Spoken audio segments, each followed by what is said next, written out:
Ok, donc présentation de l'outil diagnostic. L'outil de diagnostic avec surveille 1, 2, 3 Forargis. Donc, première chose à faire, lancer l'application ici. Voilà. En l'occurrence, on ressort à 3.7, mais vous serez peut-être sur une version ultérieure de l'outil. Voilà. On va se mettre en plein écran, vous en mode tablette, vous serez un peu plus déçus. Première chose, se connecter. Je le fais avec mes identifiants. Voilà.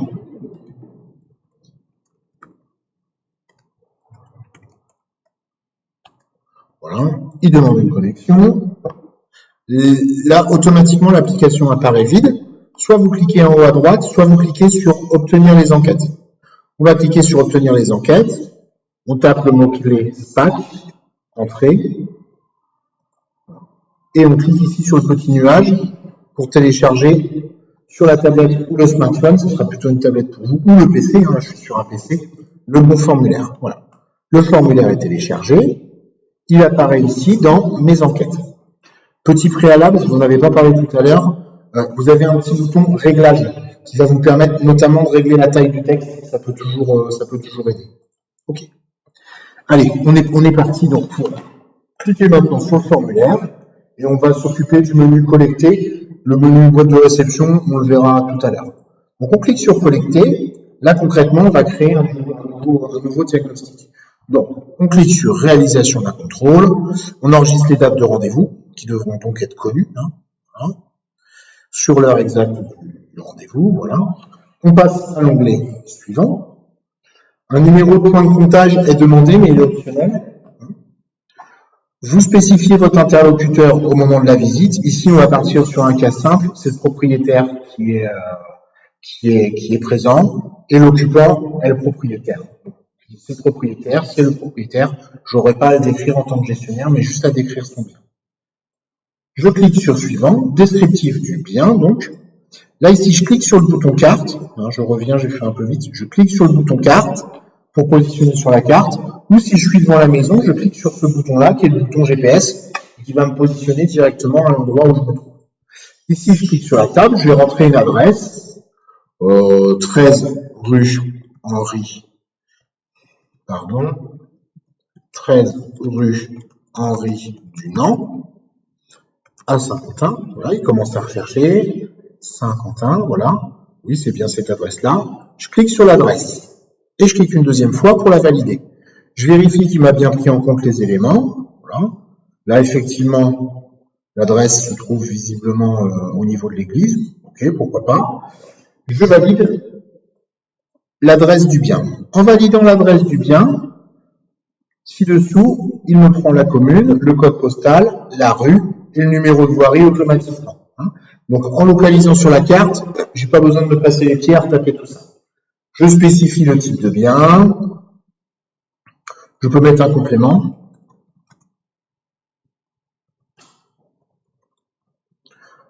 Parcelle cadastrale, c'est pas obligatoire. Les coordonnées du gestionnaire me sont demandées. Donc là, en l'occurrence, il s'agit de la personne physique. Monsieur, je mets toujours Monsieur Dupont. Monsieur Dupont. Robert, téléphone fixe, mobile, courriel, tout ça est optionnel. Je vais de la même manière spécifier l'adresse à laquelle se trouve ce propriétaire. Je le retrouve à partir de la carte, mais je peux rentrer une adresse. Je vais prendre, je sais pas, voyez, on va dire qu'il habite Fayet dans cette maison-là. Je fais un appui long, voilà, hop, en faisant un appui long, hop, il m'a retrouvé le 6 allée des Lilas à Fayet. Je valide l'adresse, voilà. Là, ici, automatiquement, il m'a remis 6 à voilà. Je passe au suivant, rien à faire. Ça, c'est uniquement si le propriétaire n'était pas l'interlocuteur. Là, j'aurais une fiche descriptive de l'interlocuteur, monsieur Intel, adresse, etc. On commence le contrôle de la DSR. Important, on l'a vu ensemble. Si on clique sur non, automatiquement, je vais pouvoir passer directement à la page 9 du formulaire, puisque le bien n'est pas desservi. La conclusion du rapport est habitation non desservie, le bien contrôlé n'est pas desservi, le dossier doit être transféré à la société Nantes des Eaux. Voilà. Validité du certificat, mise automatiquement, vu et pris connaissance, comme d'habitude. On revient en arrière. Pour aller plus loin dans le formulaire, on va cliquer sur le bouton oui. Il va nous demander si le bien est bien raccordé à l'eau usée. Ici, on va dire oui. Et il demande à ce qu'on spécifie les raccordements. Ici, je clique sur raccordement. Voilà. Et je commence à positionner mon raccordement. Il s'agit ici de localiser l'endroit par rapport à l'endroit près de l'église où s'effectue le raccordement aux eaux usées. On va dire que ça ne se fait pas ici au niveau du bus, mais par exemple en plein milieu du parvis de la gare. Hein. Voilà. Je valide ici le point et je dis que c'est bien un point EU situé sur le domaine public, sur le trottoir. Hein. Dessus, il y a une boîte de branchement et on est dans du domaine public. On n'a pas constaté à l'ouverture de regard de raccordement multiple, je mets non. Et un deuxième raccordement, ça peut être un raccordement non usé ou en eau pluviale, je l'ajoute. Hop, on va dire que le raccordement de mon église, où est-ce qu'elle est mon église? Elle est dans le coin, voilà. Le raccordement en pluvial, on va dire qu'il se fait au coin de l'église, ici, voilà. Je le spécifie bien dans la carto, je valide l'élément, je dis bien qu'il s'agit de P, et ensuite, bah pareil, là ça se fait sur, on va dire, celle qui suit dans des espaces verts, pourquoi pas, qu'il y a bien une boîte de branchement, et qu'on est dans du domaine privé, cette fois-ci, de l'église, et qu'il n'y a pas de raccordement multiple. Voilà. Une fois que mes deux points de raccordement ont été décrits, hein, donc on est bien d'accord ici, on a fait la première étape, le contrôle de la desserte, on va passer à l'étape suivante, étape 2, vérification des eaux usées. Pour la vérification des eaux usées, deux éléments. Tous les points de contrôle réalisés vont pouvoir être ajoutés ici en cliquant sur le bouton plus. Les éléments généraux pouvant poser problème vont directement pouvoir être renseignés ici. On va commencer par les points généraux. Est-ce que la mise hors service des fosses et installations de même nature est conforme? Oui, c'est conforme. Est-ce qu'il y a présence d'un clapet anti-retour? Oui ou non? On va mettre que oui. Il y a un dispositif de relevage des eaux? Non. Est-ce que il y a des dispositifs anti-odeur? Oui. Des aérateurs et des siphons? Pas des vents. Je ne sais pas si c'est cohérent avec ce qu'on a mis au-dessus, mais voilà, on le met comme ça. Vient ensuite le moment d'effectuer dans le détail tous les points de contrôle qu'on a réalisés. Je clique sur le bouton plus. Automatiquement, les éléments sont redatés. Donc, rez-de-chaussée de l'église, pièce, là on est un peu embêté, on va dire que c'est l'arrière-cuisine, c'est la chambre de la bonne du curé. Voilà, on a contrôlé son évier, et c'est par la méthode de la fumée, et c'est conforme. Voilà. On continue, on rajoute un nouveau point, cette fois-ci toujours au rez-de-chaussée, toujours dans la chambre de la bonne, et on va rajouter dispositif contrôlé, cette fois-ci c'est pas l'évier, mais il y avait un bidet aussi pour qu'elle puisse se doucher, la brasse d'âme, voilà, fumée, conforme, etc., etc., etc. Quand j'ai fini le contrôle des eaux usées, je peux passer à la page suivante, vérification des évacuations d'eau pluviale. Même principe, je précise si je suis en intérieur ou extérieur, ici en extérieur, localisation, on va dire qu'on était cette fois-ci entrée principale de l'église. Dispositif contrôlé, pompier de cave, non. Acrodrin gouttière, voilà. Méthode, on n'a pas mis fumée. Résultat, on va dire que c'est conforme. Et je peux rajouter autant de points que nécessaire. Je refais un autre. Donc, arrière de l'église. Pardon, dispositif contrôlé en extérieur, localisation extérieure, arrière de l'église. Dispositif contrôlé, je sais pas, qu'est-ce qu'on a pu contrôler, un acodrin, un siphon de sol, allez, un acodrin, colorant.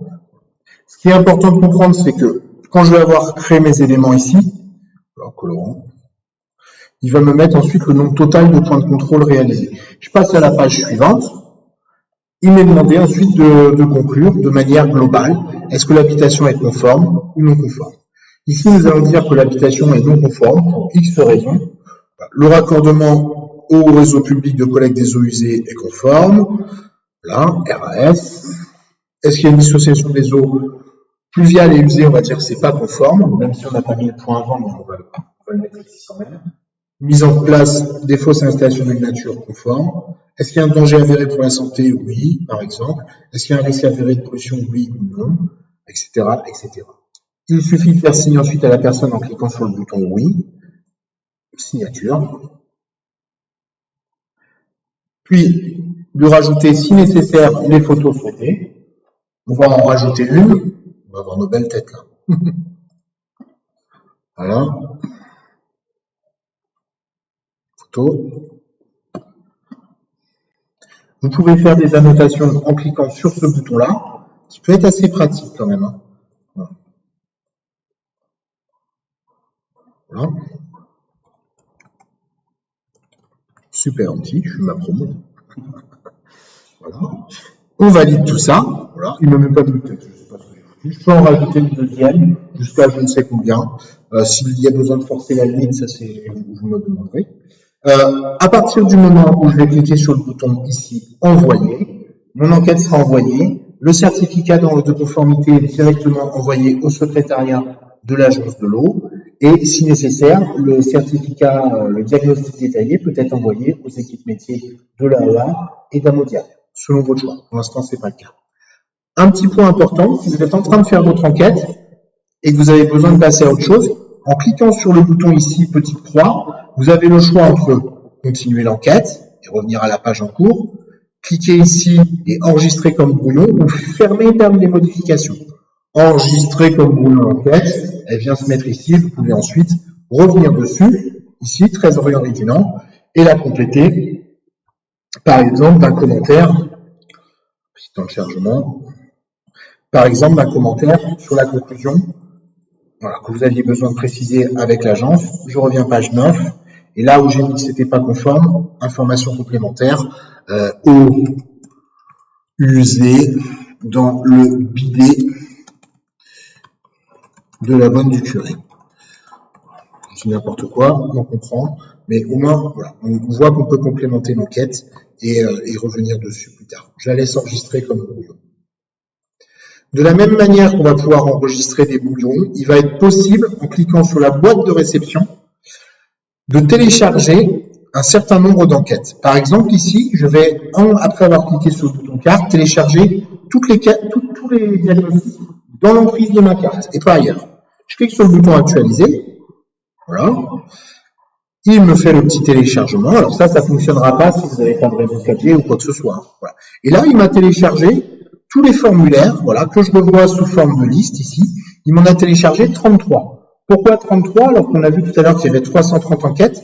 Il a bien téléchargé uniquement les éléments à l'intérieur de ma carte. Si je vais à côté, il m'a téléchargé. Ce qui ne veut pas dire qu'il n'y a pas d'éléments. Hein. Si je me remets une petite échelle, voilà, ici, et que je réactualise, il va me télécharger le reste des diagnostics. Ça prend toujours un petit peu de temps à télécharger les éléments. Je reclique sur ma liste, je reviens avec le bouton précédent, ici en haut, et là je vois que j'ai 208 éléments sur Saint-Quentin qui ont été téléchargés. Voilà, vous n'avez pas de questions complémentaires, donc on va arrêter là le tuto, et puis aller se prendre un café.